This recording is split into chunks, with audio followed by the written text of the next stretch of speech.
오늘은 교육위원회 헌신 예배로 드려지고 있습니다.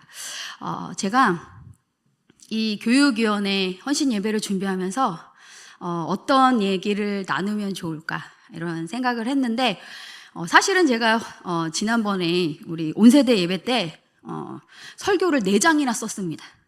그런데 그 욕심을 내려놓고 한 장으로 줄여서 이렇게 설교하면서 그때 못했던 그런 말씀을 더 오늘 말씀과 연결해서 전하면 참 좋겠다라는 그런 생각이 들었습니다. 제가 청년 때 같은 부서에 저보다 어린 남자 청년이 있었습니다. 그 남자 청년이 태국으로 선교를 1년을 이렇게 계획하고 떠났습니다.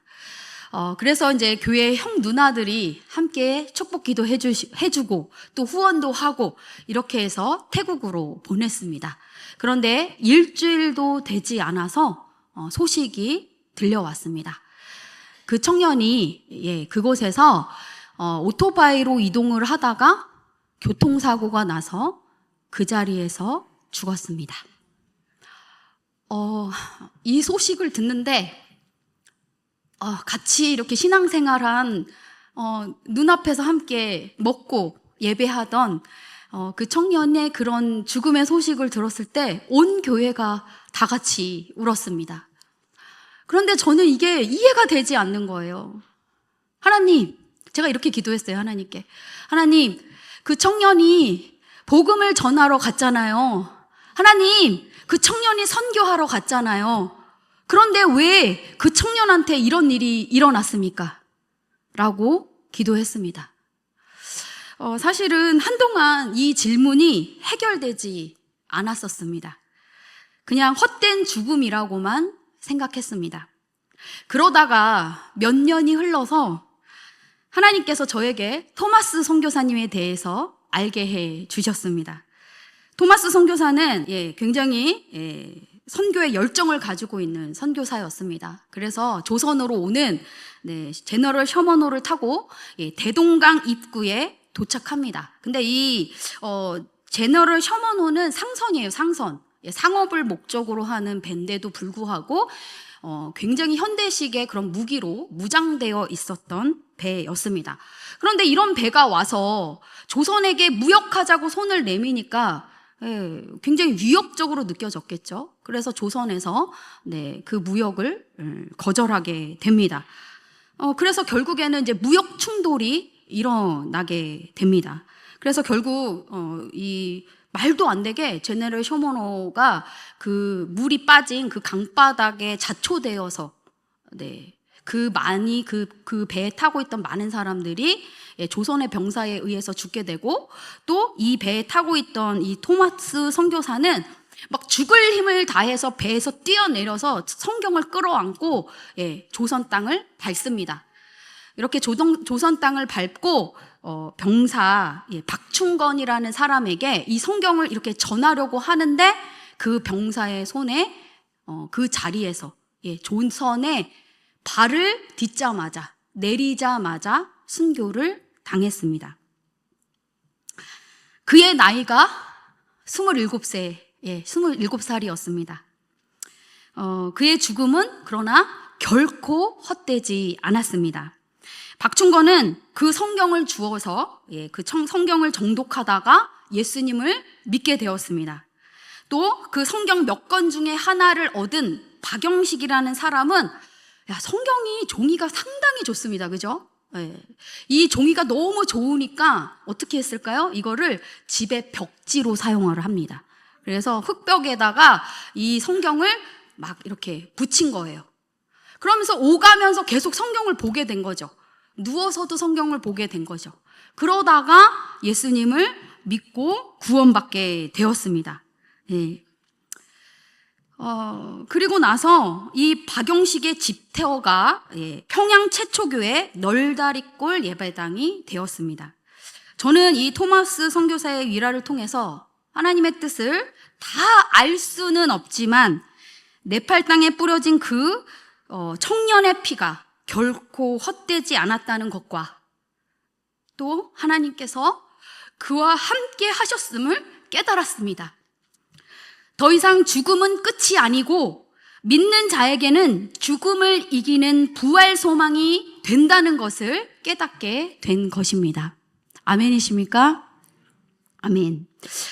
오늘 바울은 고린도 전서 15장 앞에서는 그리스도의 부활과 죽은 사람이 부활하게 될 것을 말하였습니다. 제가 지난번에 6월에 1차로 부활에 관한 15장 앞부분에 대해서 설교하고 오늘은 뒷부분에 대해서 연결하여서 설교하려고 합니다.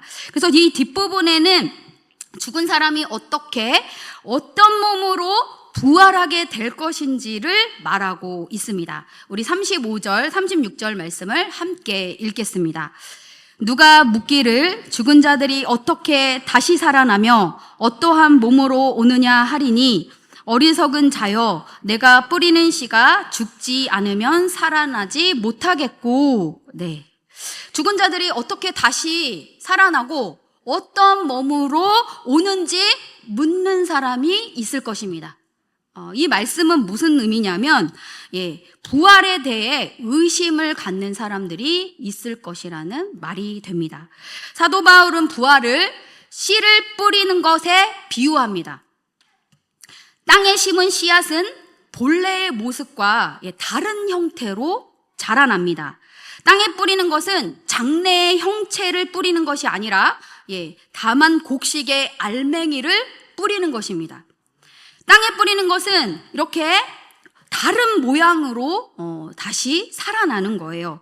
씨가 심으면 그 씨가 죽은 순간 새로운 형태로 싹이 나서 살아나듯이 우리의 육체도 죽으면 하늘에 속한 영광스러운 것으로 변화되게 되는 것입니다. 우리의 육체가 죽음을 통해 새롭게 부활하게 되는 것을 말하는 것입니다. 이것은 우리가 현재 가지고 있는 몸이 완전히 다르게 되는 것을 설명한 것입니다. 38절도 함께 읽겠습니다. 하나님이 그 뜻대로 그에게 형체를 주시되 각 종자에게 그 형체를 주시느니라. 아멘. 하나님이 그 뜻대로 씨앗에 형체를 주시고 각 종자에게 그 형체를 주십니다. 하나님은 각 생명체에게 아주 적합한 몸을 주셨습니다. 그 몸은 우리가 알고 있는 형체와 다를 수도 있고 또 육체는 다 같은 육체가 아닙니다. 하나는 사람의 육체, 하나는 짐승의 육체, 하나는 새의 육체, 하나는 물고기 육체인 것처럼 다 다르게 주셨습니다. 하늘에 속한 형체가 있고 또 땅에 속한 형체가 있습니다. 그래서 하늘에 속한 것에 영광이 따로 있고 또 땅에 속한 것에 영광이 따로 있는 것입니다. 해달별의 그 영광이 다 다르고 또 그 별과 별의 영광도 다 다릅니다. 이와 같이 그날에 우리의 몸도 어떻게 해요? 새로운 형체를 얻게 될 것입니다. 42절, 43절 제가 읽도록 하겠습니다. 죽은 자의 부활도 그와 같으니 썩을 것으로 심고 썩지 아니할 것으로 다시 살아나며 욕된 것으로 심고 영광스러운 것으로 다시 살아나며 약한 것으로 심고 강한 것으로 다시 살아나며. 네, 아멘. 부활한 우리의 몸은 전혀 다른 특성을 가진 몸으로 변화되는 것입니다. 죽은 자의 부활도 이같이 썩을 것으로 심고 썩지 않을 것으로 다시 살아납니다.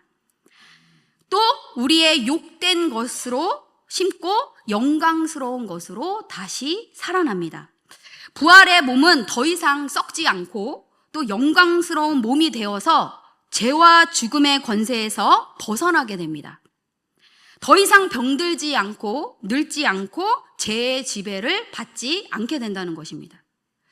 타락한 아담의 후손인 사람은 우리의 육체는 수치스럽고 부끄러운 것입니다. 그런데 그날에 이 욕되고 천한 육체가 심어지고 영광스러운 것으로 다시 살아납니다. 예수님께서 보여주신 그 영광스러운 부활의 모습으로 우리도 다시 살아날 것입니다. 또 어떤 몸으로 부활하는 것입니까? 육의 몸으로 심고 신령한 몸으로 다시 살아나고 약한 것으로 심고 강한 것으로 다시 살아납니다. 육의 몸이 있는 것처럼 영의 몸이 있다는 것이에요. 부활의 몸은 지금 우리가 겪고 있는 약함이나 죽음을 어떻게 해요? 이 부활의 몸은 더 이상 겪지 않게 된다는 것입니다. 그러나 모든 사람이 이 부활하신 예수님과 같은 영광의 몸으로 부활하는 것은 아닙니다.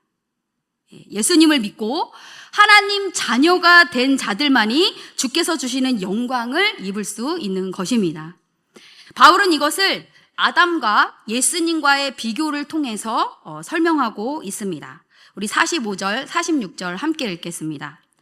기록된 바 첫사람 아담은 생명이 되었다 함과 같이 마지막 아담을 살려주는 영이 되었나니 그러나 먼저는 신령한 사람이 아니요 육의 사람이요 그 다음에 신령한 사람이니라. 아멘. 첫사람은 기록된 것처럼 에덴 동산의 그 아담이고 또 마지막 아담은 우리를 구원하여 주신 예수님이십니다. 이 개역개정에서 이것을 모두 영으로 해석하는데 번역하는데 앞에 생명은 푸시케 단지 살아있는 존재를 의미하는 거예요. 그리고 뒤에 영은 퓨뉴마 하나님과 교통하는 신령한 영을 의미하는 것입니다. 그래서 아담은 그냥 육체의 그 생명의 원천이라는 거예요. 그리고 예수 그리스도는 영원한 생명을 주시는 하나님의 영이십니다. 아담은 땅에 속한 육의 사람이고 그리스도는 하늘에 속한 신령한 사람이십니다. 본래 하나님께서 처음 사람을 창조하셨을 때에는 썩지 않을 것으로 창조하셨습니다. 그런데 이 아담과 하와가 타락한 후에 죽어서 썩는 육체를 갖게 된 것입니다. 그러나 예수님은 방금 읽으신 말씀처럼 살려주는 영으로 우리에게 부활 소망이 되어 주셨습니다. 아멘. 우리가 흙에 속한 아담의 형상을 입은 것처럼 믿는 자는 하늘에 속한 주님처럼 영광의 몸을 입을 것입니다. 그래서 그리스도의 부활은 우리의 미래의 보증의 약속이 되는 것입니다. 오늘은 교육위원회 헌신 예배로 지금 계속 진행되는데 이 교육위원회 헌신 예배가 드려진다는 것은 계속해서 여름성경학교와 여름수련회가 진행된다는 이야기도 됩니다. 이렇게 매해 우리는 성경학교와 수련회를 진행하는데 이 성경학교와 수련회는 또 돌아왔네 하는 그런 행사가 아닙니다. 굉장히 교회에게는 너무나도 중요한 그런 일입니다. 다음 세대에게 살려주는 영이신 예수 그리스도를 온전히 가르치고 또 예수의 영, 성령을 뜨겁게 체험하는 준비되고 작정된 시간이 되기 때문입니다. 그래서 이 자리에 있는 성도님들의 기도, 중보 기도가 정말 필요한 거예요. 그래서 꼭 기도해 주셔야 하는 것입니다. 이 자리에 있는 모든 분들 계속해서 앞으로도 이 일을 위해서 기도로, 중보 기도로 동참하여 주시기를 간곡히 부탁드립니다. 아멘. 제가 어느 해에 제가 이제 어린이 부서를 맡았을 때, 제가 이제 굉장히 유명한 교회의 어린이 캠프를 리더만 30명을 데리고 떠난 적이 있었습니다.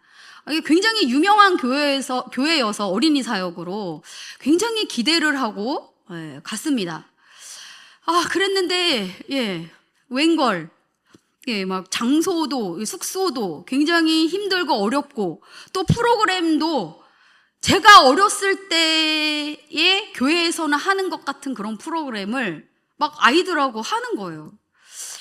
저로서는 사실은 굉장히 마음이 어렵더라고요. 그리고 프로그램도 굉장히 힘들 뿐만 아니라 숙소에, 겨울이었는데 숙소랑 식당이랑 또 집회 장소랑 너무 멀어서 이 어린 아이들이 갈 때마다 지치고 너무너무 힘들어 했습니다. 그런데다가 결정적인 것은 무엇이냐면 그 강사가 거기 할아버지 목사님이셨습니다. 그런데 이 할아버지 목사님이 그러면 귀엽게 어린이 언어로, 그들의 언어로 설교를 잘 해주시면 뭐 상관없는데 그냥 어른들한테 설교하듯이 그냥 설교를 하셨습니다. 아주 굉장히 난감했습니다. 그런데 둘째 날 이제 이 목사님이 막 설교를 하시고 이제 아이들한테 회개하라고, 기도하자고 막 이렇게 하셨습니다. 뭐 설교 내용 기억도 나지 않습니다. 그런데 다 같이 주야 하고 기도하는데 애들이 눈물이 팡 터지면서 막 울면서 막 회개 기도가 일어나고 막 그 어린애들이 방언받고 막 떼굴떼굴 구르는 역사가 눈앞에서 펼쳐지는 거예요. 제가 그 자리에서 무릎을 꿇고 회개 기도했습니다. 주님 죄송합니다. 잘못했습니다. 우리 지금 교육부서는 열심히 최선을 다해서 수련회를 준비하고 있습니다. 수련회는 아주 영양가 있게 잘 준비되어야 합니다. 그럼에도 불구하고 이렇게 어린아이 같이 은혜를 사모하는 자에게 어떻게 해요? 하나님께서 은혜를 반드시 주시고 성령을 부어 주십니다. 그래서 우리는 이를 위해서, 여기에 이제 또 부모님들 많이 계시는데, 부모님들은 자녀들이 정말 은혜 받도록 마치 자신이 은혜 받는 것처럼 은혜를 사모하시기 바랍니다. 또한 이 자리에는 청년도 있는데 우리 청년들 스스로가 정말 이번 수련회에는 정말로 평생에 잊지 못할 은혜를 받겠다라는 마음으로 은혜를 간절히 사모하시기 바랍니다. 아멘. 네, 51절 말씀 제가 읽겠습니다. 보라, 내가 너희에게 비밀을 말하노니 우리가 다 잠잘 것이 아니요 마지막 나팔에 순식간에 호련히 다 변화되리니.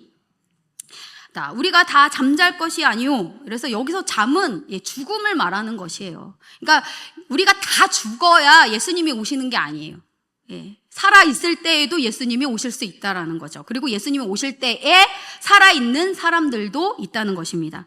그런데 마지막 나팔의 순식간에 호련히 다 변화가 된다는 것입니다. 마지막 나팔 소리에 죽은 자들이 먼저 이렇게 다시 살아나고 그 다음에 살아있는 자들도 함께 변화가 됩니다.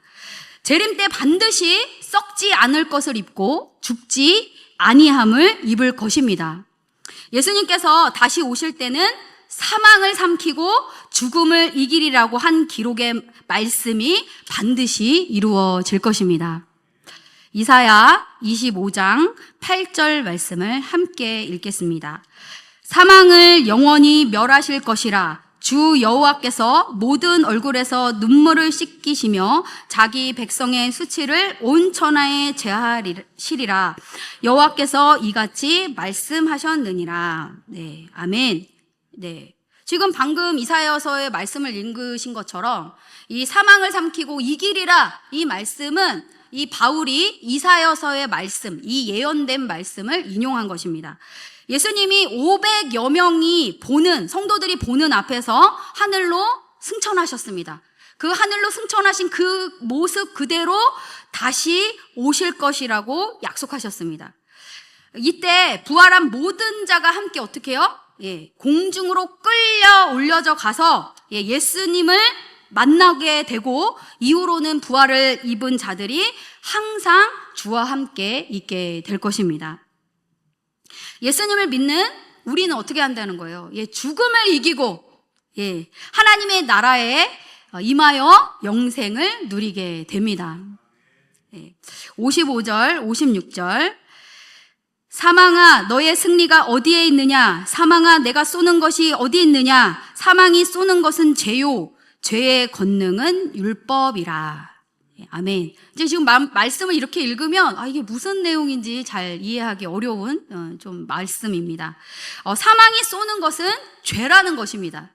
그리고 죄의 결과는 죽음이라는 것이죠. 우리 안에 죄가 있을 때 사망이 쏘는 이 독침 같은 죄가 그 효력을 발휘해서 우리를 하나님의 나라에 이르지 못하게 합니다. 또 죄의 권능은 율법이라. 이렇게 말하는 것은 율법 아래에 있는 자들은 이 사망에 쏘는 사망이 쏘는 죄악을 이길 수 없다는 것입니다. 우리는 율법을 완벽하게 지킬 힘이 없는 사람들입니다. 율법은 하나님의 거룩한 기준, 법입니다. 그런데 사람은 그 율법을 완전히 지킬 수 없기 때문에 오히려 이 율법으로 죄가 드러나고 또 죄의 힘이 강하게 느껴지게 하는 역할을 하게 됩니다. 이게 무슨 말이냐면 율법이 있기 때문에 죄가 죄로 드러난다는 거예요. 그전에는 죄로 인식하지 않았던 것도 법이 있으면 그것이 죄로 여겨지고 판단되어지는 것과 같습니다. 그래서 오히려 이 율법을 통하여서 정죄를 받게 된다는 것입니다. 50절 말씀을 함께 읽겠습니다. 형제들아, 내가 이것을 말하노니 혈과 육은 하나님의 나라를 이어받을 수 없고 또 한 썩는 것은 썩지 않을 것을 유업으로 받지 못하느니라. 아멘. 여기서 혈과 육 그리고 썩는 것은 하나님의 나라를 유업으로 받지 못합니다. 육신을 위해서 이 세상 일에만 힘쓰며 사는 사람들은 결단코 하나님 나라를 이어받을 수 없고 또한 그날의 육신이 영원히 썩지 않는 것을 유업으로 받지 못합니다. 이 세상을 보면서 살아가시면 안 돼요. 이 세상만 보면 살아가시면 안 된다고요. 자기 유익을 위해서 자기 일에 자기 꿈을 이루는 데에만 살아가게 되면 결국 어떻게 된다고요? 결단코 하나님의 나라에 이르지 못하게 된다는 것입니다. 57절, 58절 이 말씀 굉장히 중요한데 우리 함께 읽겠습니다. 우리 주 예수 그리스도로 말미암아 우리에게 승리를 주시는 하나님께 감사하노니 그러므로 내 사랑하는 형제들아 견실하며 흔들리지 말고 항상 주의 일에 더욱 힘쓰는 자들이 되라. 이는 너희 수고가 주 안에서 헛되지 않은 줄 알미리라. 아멘. 네. 바울이 이 고린도전서 15장 말씀을 마무리하면서 우리 주 예수 그리스도로 말미암아 부활의 승리를 주신 하나님께 감사를 하고 있습니다. 부활은 하나님께서 우리에게 구속과 승리를 가져다 주시는 증거이기 때문입니다. 그리고 구원받게 하는 증거가 되는 거예요, 이 부활이. 이 부활의 승리를 얻으려면 어떻게 살아야 한다고 오늘 이 58절 말씀에 기록되어져 있습니까? 우리는 항상 견실하며 이 견실은 뭐냐? 행실이 진실하고 신뢰할 만한 사람, 약속을 잘 지키는 사람을 말하는 거예요. 작은 일에도 충성하는 사람을 말하는 거예요. 나의 목표를 위해서만 살아가는 것이 아니라 나의 유익을 위해서만 살아가는 것이 아니라 이 땅에 이 세상의 일에만 목을 매는 사람이 아니라 하늘의 일을 위해서 영의 일을 위해서 살아가는 사람들이라는 것입니다. 이렇게 우리는 견실하며 흔들리지 말고, 흔들릴 게 얼마나 많은지 몰라요. 세상이 정말 빠르게 흘러갑니다. 또 이 세상에서는 우리를 속이려고 작정하고 이렇게 노리고 있습니다. 그래서 나도 모르게 하나님이 기뻐하시지 않는 논리에 동의하고 하나님이 기뻐하시는 일에 동참하게 됩니다. 또 많은 여러 가지 매체를 통하여서 다양한 것들을 우리가 보게 됩니다. 아무거나 보시면 안 돼요, 절대. 절대 아무거나 보시면 절대 안 됩니다. 가려서 보셔야 돼요. 하나님 기뻐하시지 않는 영상들 보지 마십시오. 이것들이 아주 슬그머니 우리 생각에 그 악한 것들을 심습니다. 그러면 어느샌가 내가 어떻게 살아가고 있냐? 하나님이 주신 말씀이 새겨져서 그 말씀에 순종하는 사람이 돼야 되는데 세상의 생각이 우리 안에 들어와서 세상이 우리를 이끌어가는 대로 살아가게 됩니다. 그렇기 때문에 흔들리시면 안 돼요. 흔들리시지 않으시려면 어떻게 합니까? 하나님의 말씀, 거룩한 하나님의 말씀을 계속해서 읽으셔야 됩니다. 쉬지 않고 보셔야 됩니다. 날마다 묵상하셔야 됩니다. 매일 읽어도 매일 묵상해도 넘어집니다. 말씀을 붙잡고 말씀대로 살게 해달라고 간절히 구해도 사람은 완전하지 않기 때문에 이 말씀을 다 이룰 수도 없습니다. 그런데 일주일 한 번 예배 드리고 일주일 한 번 그때 읽는 말씀만 본다면 어떻게 이 세상을 대적해서 살아갈 수 있겠습니까? 세상은 더 정말로 무섭게 발전하고 더 따라갈 수 없게, 그런 따라갈 수 없는 속도로 나아가고 있습니다. 그런데 우리가 그것을 따라잡을 수 있는 방법은 하나님의 말씀밖에 없습니다. 믿으십니까? 아멘. 그래서 결단하십시오. 내가 이 땅 가운데서 하나님 말씀대로 살기 위해서는 하나님께서 주신 이 영의 말씀을 꽉 붙잡고 매일 읽고 매일 묵상하고 이 말씀에 순종하는 훈련들을 하셔야 하는 것입니다. 그런데 또 때로는 성경을 읽어요. 또 말씀을 묵상해요. 그런데 말씀대로 살지 않아요. 그러니까 능력이 없는 거예요. 말씀대로 살아내야 이 부활 소망의 능력이 우리를 통하여서 흘러가게 되는 것입니다. 그래서 지금 막 흔들리게 하는 것들 있잖아요. 작은 영상도 우리를 흔들어요. 악한 영상들이 얼마나 많은지 아세요? 우리 청년들은 또 우리 젊은 더 어린 세대들은 뭐 많은 것들로 계속 유혹받고 있는 그런 시대를 살고 있어요. 그래서 우리 부모님들 보니까 막 뭐 잠궈 놓고 핸드폰 뺏고 너무 잘하신다고 칭찬드리고 싶습니다. 이 핸드폰은 늦게 주면 늦게 줄수록 아이를 사랑하는 일이 됩니다. 그래서 손녀들, 손주들, 막 애기들 편하게 밥 먹으려고 영상 켜주시지 마십시오. 편하게 어른들 뭐 하려고 핸드폰 주시지 마십시오. 그것은 아이를 망치는 일이 됩니다. 제가 저희 아이들을 중학교, 고등학교 때까지 핸드폰을 거뒀습니다. 10시면 거뒀습니다. 그러면 얼마나 원성을 듣는지 막 집이 막 시끌시끌합니다. 싸웁니다, 싸워. 다른 집, 어느 집이 이렇게 다 큰 청소년들 핸드폰을 뺐냐고.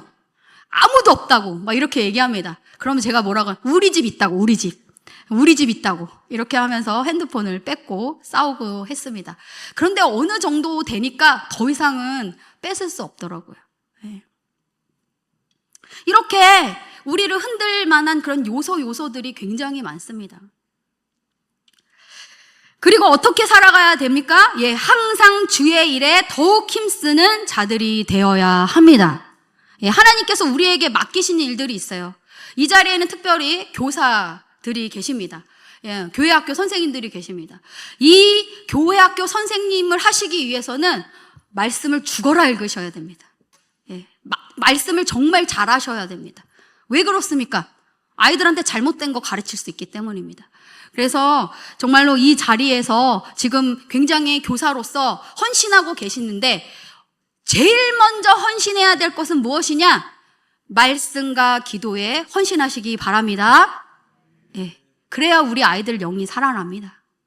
우리 오늘 불을 내려주셔서 막 이렇게 특송했는데 불이 내려져서 그 아이들의 삶을 바꾸려면 하나님이 직접 또 역사하시죠.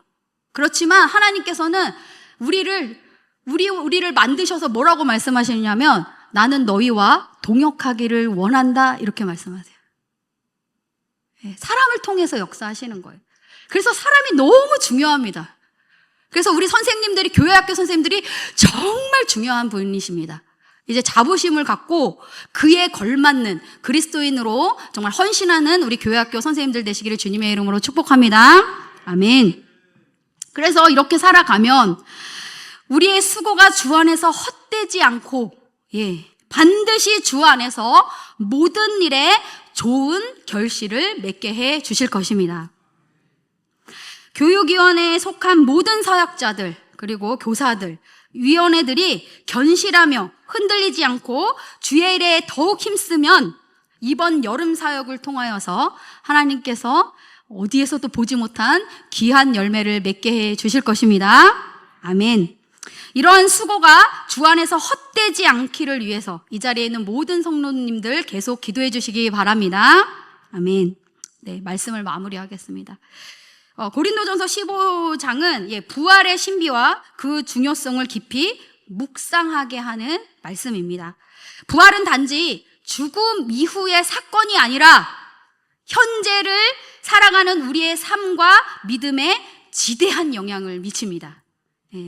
부활을 믿는 것은 하나님의 심판과 구원에 연결되는 거예요. 그리고 또 부활은 우리가 하나님 앞에 어떻게 살아가야 하는지를 잘 알게 해주는 기준이 되는 것입니다. 그래서 지금 뭐라고 말씀드렸어요? 어떻게 살면 됩니까? 견실하게. 또 어떻게 살면 됩니까? 세상 것에 흔들리지 않으시면 됩니다. 세 번째, 어떻게 사시면 됩니까? 주의 일에 힘쓰며 살아가시면 됩니다. 오늘 말씀을 통해 죽음을 이기는 부활의 소망을 가지고 하나님 나라를 유업으로 받을 자로 온전히 구원을 이루어가는 모든 교육위원회 또 모든 성도님들 되시기를 주님의 이름으로 축복합니다. 아멘. 기도하겠습니다.